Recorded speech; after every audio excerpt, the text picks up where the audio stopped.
Olá, estamos começando pela TV Horizonte, o programa Religare. Nesta semana vamos conversar sobre a cultura indiana e o nosso convidado é o professor da Faculdade de Letras da UFMG, professor Carlos Gon. Tudo bem, professor? Tudo bem? É um prazer recebê-lo no Religare e um tema tão instigante. Certamente, não necessariamente vamos reproduzir o imaginário, né? Quando se fala de Índia, nem sempre se dá conta da diversidade que é a cultura indiana, não é verdade? Uhum. Professor, a sua formação em linguística e em literatura comparada, como é que se deu essa aproximação em relação à cultura indiana? Então, no momento em que eu tive de escolher o meu tema de doutorado, não sei porquê, eu me fixei num autor indiano, Aurobindo, um desses pensadores místicos, políticos, né, de uma atividade política grande. Por causa de Aurobindo, eu obtive uma licença sem vencimentos por um ano e fui à Índia e pesquisei no lugar onde ele viveu, Pondicherry, e fiquei encantado com a figura de Aurobindo. Sim, nós temos aqui um livro dele, tem aqui uma foto logo no início, vou mostrar aqui para o Eduardo. Sim. Sim, essa é a figura do... E ele é um líder espiritual, político. Sim. Você disse antes que nós não temos uma categoria para representar aqui. Eu colocaria, e os próprios indianos o colocam, num patamar semelhante ao de Mahatma Gandhi, Rabindranath Tagore, que são intelectuais, né? Intelectuais orgânicos, se quisermos, talvez, mas ao mesmo tempo que tem uma ligação muito profunda com a vivência religiosa do povo indiano. O Aurobindo, só para completar, né, esse livro dele, Savitri, é uma das obras, quer dizer, a obra mais conhecida dele. Ele levou 40 anos reescrevendo. É um poema épico, talvez seja o maior épico escrito em língua inglesa. E ele se propõe aqui fazer uma tradução da cultura indiana para a nossa época, lembrando-nos que ele faleceu em 1950. Sim. Então, assim você chegou ao estudo da literatura indiana. Perfeito. Através... Assim eu fiz minha tese de doutorado, cujo título era Shri Aurobindo, tradutor indiano. Tradutor no sentido de alguém que se propôs a traduzir a cultura indiana para a nossa época. E daí, como é que você avalia os estudos sobre a cultura indiana, né? Você que cuida disso no cotidiano, outros profissionais, outros pesquisadores vão nessa mesma linha? Eu diria que há momentos, né, como eu dizia antes, nós estamos num momento muito rico para os estudos da cultura indiana aqui em Belo Horizonte. Acabou de ser criado na UFMG o Centro de Estudos da Índia, SEI, numa colaboração do Instituto Fundação Alexandre de Gusmão de Brasília, do Itamaraty, e sob a coordenação da professora Sandra Almeida, né? Então, nesse instituto, o objetivo é, vamos dizer, ser um catalisador e, com outras instituições, outras pessoas interessadas. Sim. E ali eu me encaixo justamente nessa parte dos estudos de língua e de cultura. Há outros pesquisadores que entrarão com as áreas técnicas, né, de engenharia, tantas outras coisas que a Índia hoje oferece, né, para... Sim, é um grupo, então, multidisciplinar. Multidisciplinar. Perfeito.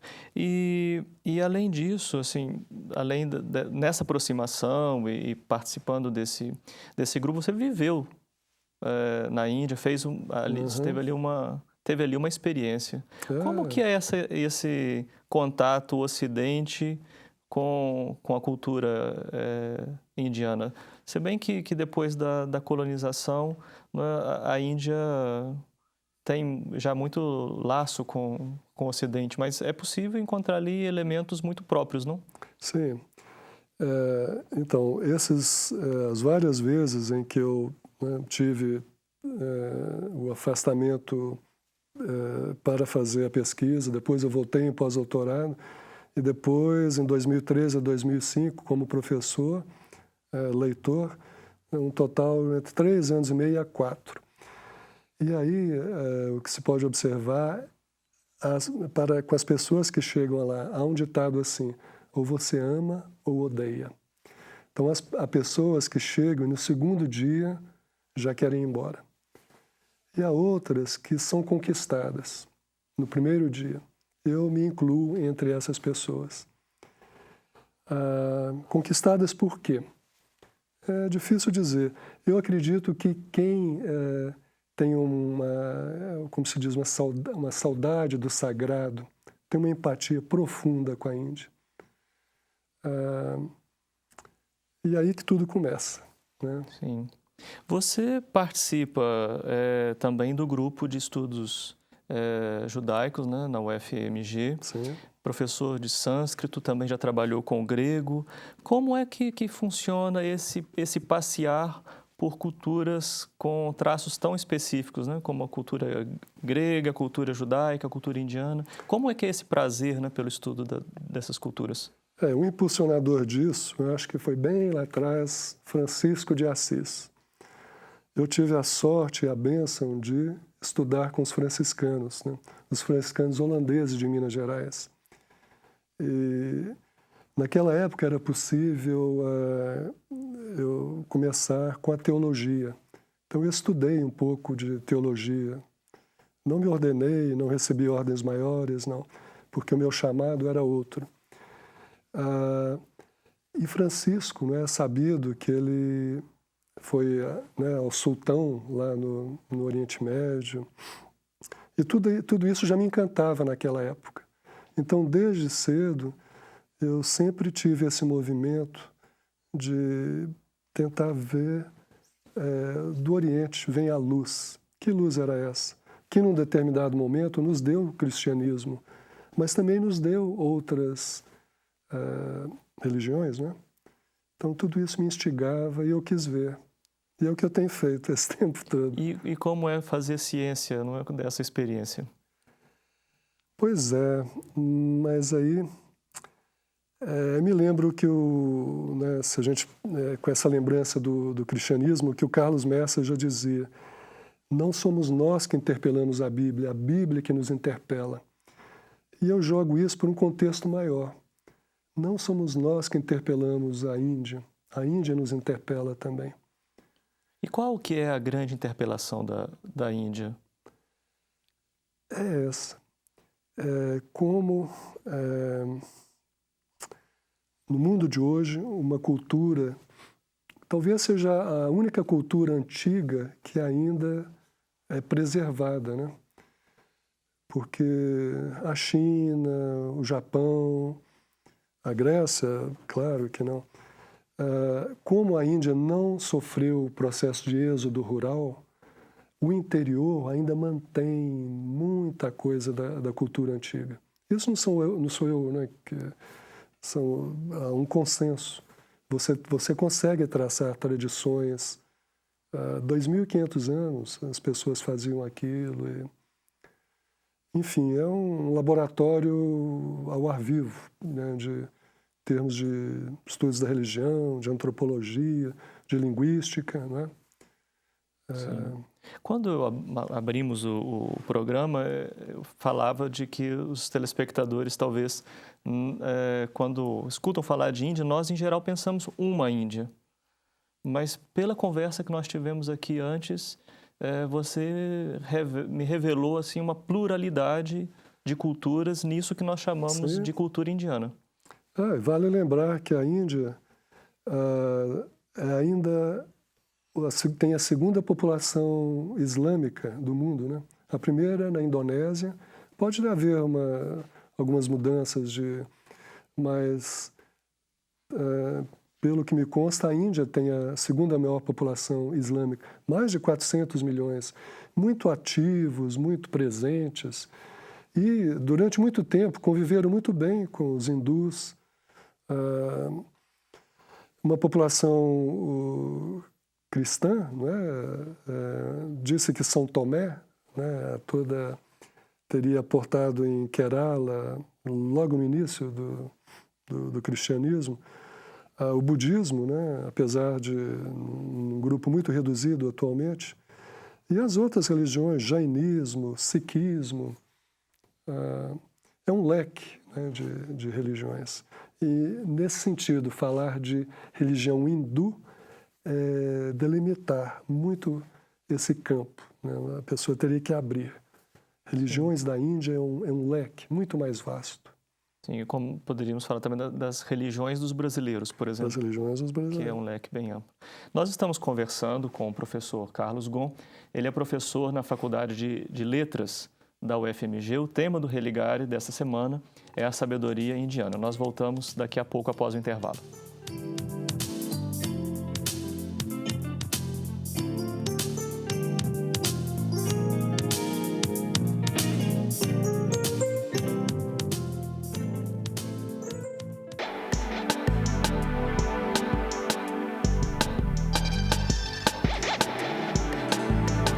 Estamos de volta com o Religare. Nesta semana, nós conversamos com o professor Carlos Ghosn, da Faculdade de Letras da UFMG. Sabedoria indiana, professor, é o tema da nossa conversa. E no finalzinho do primeiro bloco, você falava das religiões da Índia e uma delas é a religião hindu. Uma experiência que você narrou no intervalo, a experiência da bênção. Não é? Nós temos aqui um postal que revela um pouco como isso acontece, não? Como é, professor?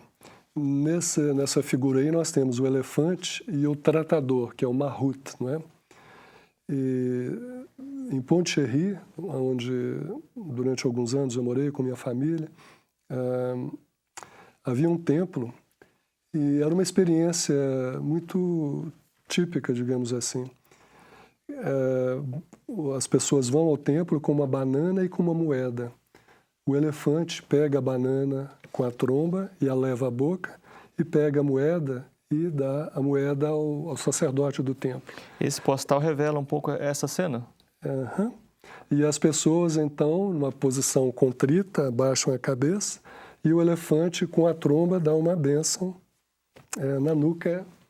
E assim sai o elefante feliz com a banana, o sacerdote com a moeda e o fiel com a bênção da tromba, né? Ao oferecer a banana e a moeda, ele pega a banana e depois com a tromba dá uma bênção. Isso. E aqui temos um outro postal, parece ser uma festa popular. Sim. Isso aí é a festa de Pongal, é a festa da colheita, não é? Lá do sul. E o que chama muito a atenção na Índia é o olhar das crianças e o olhar das pessoas. Isso me lembra no Brasil, alguns anos atrás, quem viajava de ônibus, ainda hoje, mais raramente, você encontra pessoas da roça que têm aquele olhar que descobre o mundo, né? Sim. Na Índia, isso é muito comum ainda. Eu diria que é um olhar inocente, digamos assim. É um olhar ainda não tolhido pelas novidades da tecnologia. Então, ele se maravilha diante do que vê. Sim. Porque tudo é uma novidade. E ainda, a Índia, hoje, ainda tem muito disso. Sim. Principalmente nas crianças. Eu acho que foi possível mostrar para os telespectadores essas duas imagens, mas precisamos falar também da literatura, não é? Bhagavad Gita é mundialmente conhecido, né? Quais são os traços dessa literatura? Então, o Bhagavad Gita, o que é interessante, você vai ao comércio da Índia, né? Eles, digamos assim, um vendedor de tecidos, né? Ele está num tablado, sentado, eles sentam com os pés cruzados, e é muito comum você encontrar o vendedor com o Bhagavad Gita aberto. Assim como você encontraria aqui pessoas lendo salmos, porque o Bhagavad Gita é o canto do bem-aventurado. Ele é tirado do grande épico Mahabharata, e para os hindus, aí eu já estou nos hindus, Sim. é o livro de referência, um pouco como os evangelhos são para os cristãos. Muitas pessoas sabem o Bhagavad Gita de cor, e como texto literário, ele é muito bonito, e nós estudamos as traduções, há várias traduções em português. Boas traduções. Boas traduções. Sim. Agora, você falou que tem também os cristãos, você trouxe aqui os evangelhos traduzidos, não? Sim. Para o sânscrito. O sânscrito. Uhum. E como que é a presença da comunidade cristã na Índia? Então, na Índia... Eu, lá, infelizmente, tenho que confessar aqui bonito, minha ignorância, né? professor, eu não conheço o sânscrito. Né? Uhum. Mas, bem, vamos só para o telespectador ter uma noção. Eduardo, você mostra para nós, por favor? Abrir uma página assim... Se diz que é um varalzinho, né? Você coloca o varalzinho e vai escrevendo. Sim. Essa tradução é chamado sânscrito bíblico. Sim. Um dos estudiosos ingleses do século XIX, Carey, então ele traduziu o Novo Testamento. Mas os cristãos na Índia, então, mesmo os católicos, não? Em números relativos é muito pouco. Uhum. Mas em números absolutos, se você pensar em 1 bilhão, né, mais de 1 bilhão de pessoas, então é uma comunidade bem considerável, né? Muitos religiosos, né? Os jesuítas são muito fortes na Índia, com universidades, enfim, é muito, vamos dizer, uma comunidade muito ativa. Sim. E, se não me engano, até exporta sacerdotes. Há muitas vocações, né? Sim. Mesmo para o Brasil. Eu confesso que eu me senti desafiado agora. Nesse núcleo de estudos, né, da Índia, ou mesmo na extensão, na UFMG, vocês ensinam sânscrito. Você já lecionou sânscrito Sim, na graduação. Mas eu me coloco assim, como Moisés, que vê a terra prometida, mas não entra. Sim. Então, há um aluno que, nesse momento, ele está terminando, né, graduação em letras. Ele era marinheiro em Florianópolis, se interessou pelas coisas da Índia e, enfim, começou os estudos, né, com Hare Krishna. Mas depois foi fazer letras e, né, se aprofundou no sânscrito. E, nesse momento, ele, né, sob minha coordenação, ele ensina aos sábados, né, pelo Centro de Extensão das Letras. No Senex. E no Senex, né? de manhã Sim. e pela tarde. Então, agora você trouxe também, nesse leque, né, da literatura, o Alcorão Sagrado. Você disse que é uma comunidade bastante significativa, não? Sim. E aí, como temos ali uma tradução para o sânscrito, né, aqui temos um exemplar do Alcorão, como é vendido na Índia, né? Então, novamente, o que é interessante, até se dizia o seguinte, é o único país onde é possível que o presidente seja muçulmano, não o atual, mas o anterior, Abdul Kalam, que era um cientista espacial. O primeiro-ministro seja Sikh, né, daquela religião com o turbante, e a presidente do Congresso, do grande partido, seja católica, que é a Sônia Gandhi, uma italiana, né? Então, eles brincam, só na Índia isso seria possível.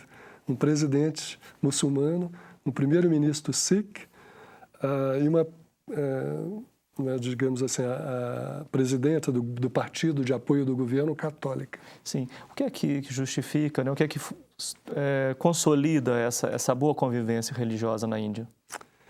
Porque só na Índia é possível, algum motivo... Deve ter, né? Eles tiveram muitos anos de convivência, né, para, vamos dizer assim... Será essa abertura para o religioso, a própria compreensão do sagrado na cultura indiana? Creio que sim. A colonização inglesa durou mais ou menos o que durou no Brasil, né? Só que terminou em 47. Os ingleses estavam lá desde 1600. E os ingleses, né, a colonização tem que dividir para imperar. Então, a história narra, havia uma convivência pacífica na medida do possível, né? A colonização exacerbou as diferenças. E depois os partidos de direita se aproveitaram disso. Nós sabemos que na época da independência, em 47, houve partition. Então houve uma mortandade muito grande entre hindus e muçulmanos. Mas há vozes que clamam pelo bom senso e que clamam pela retomada da convivência como foi anteriormente. E há um mérito dos hindus nisso. Eles têm uma coisa interessante, porque pela visão de outras vidas, eles não veem com bons olhos a conversão. Então eles dizem o seguinte: se nessa vida você nasceu cristão, seja um bom cristão, é para isso que você veio. O que é um desafio para nós, né? Eu também me coloco como cristão. É um desafio no seguinte sentido: o cristianismo tradicionalmente é missionário, né? Sim. Hoje nós temos esse desafio de conviver com a diferença. Mas os indianos, a diferença é natural. Talvez isso explique esses muitos séculos de convivência com outras religiões. E no caso da própria concepção da verdade, isso deve ter uma implicação filosófica, digamos assim. Claro. O que, novamente, é um desafio para nós. Sim. Quer dizer, a convivência com vários tipos de verdade. Há muitos caminhos para a casa do Pai. Os indianos vivem isso radicalmente. O que é que nós temos de aprender com os indianos, professor? A resistência, né? Então se diz isso. A Índia é uma cultura que teria tudo para não dar certo. Quer dizer, as manifestações culturais da Índia antiga, sim, mas continuam. Que bom. Professor, agradeço muito a sua presença, essa conversa, digamos assim, introdutória. Nós temos muito ainda que conversar. Eu tenho sempre terminado os programas com essa fala. Agradeço, então, professor, agradeço também a sua audiência, mas eu não quero terminar sem antes dar uma notícia, né? Primeiro, que na próxima semana nós vamos conversar sobre a mística islâmica no próximo Religare. E também que já está aberto o edital para a seleção da nova turma do mestrado em Ciências da Religião na PUC Minas. A página do programa na internet é o www.pucminas.br/ppgcr. Um abraço muito cordial e até o próximo Religare, Conhecimento e Religião.